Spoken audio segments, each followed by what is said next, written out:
बिलकुल नाही. शिवाजी महाराज आणि टिपू सुलतानच्या बरोबरी कशी होणार? अरे छत्रपती शिवरायाने स्वतःच्या बळावर स्वराज्य निर्माण केलं होतं, हिंदवी स्वराज्य स्थापन केलं होतं, माता भगिनीची रक्षा केली होती, माता भगिनीचं संरक्षण केलं होतं. रांजणाच्या पाटलाची सून ज्यावेळेस आणली तिला ओटी भरून तिला वापस अशीच असती आमची माता, तर अशा पद्धतीनं वक्तव्य केलं होतं. आणि याच टिपू सुलतानाने गायत्री नावाच्या महिलेवर अन्याय केल्याचे पुरावे इतिहासामध्ये. त्यामुळे बरोबरी कुठून होऊ शकते? बरोबर नाही होऊ शकत.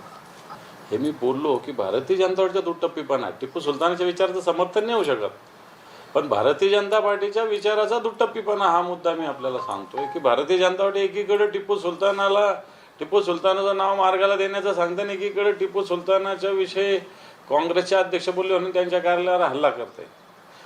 टिपू सुलतानाविषयी जे बोलले त्याच्याविषयी तर बिलकुल समर्थन होऊ शकत नाही, परंतु हल्ला करणं हे काही त्याला उपाय नाही आहे. हे बघ, कोणाला टिपू सुलतान आवडतो न आवडतो ज्याचा त्याचा विषय. टिपू सुलतान व्यक्तिगतरित्या ठेवलं पाहिजे ज्याचा त्याचा विचार असू शकतो, परंतु या टिपू सुलतानांनी ज्या पद्धतीनं कारकीर्द केलं, इंग्रजांविरुद्ध लढले, हे जरी सत्य असलं तरी हिंदूवर त्यांनी अन्याय अत्याचार केलेले हे तितकंच खरं आहे. म्हणून मला असं वाटतं टिपू सुलतानाचा फोटोवर प्रेम किंवा टिपू सुलतानच्या विचारावर प्रेम असणारे अवलाद आपल्या या देशात अजूनही जिवंत आहे.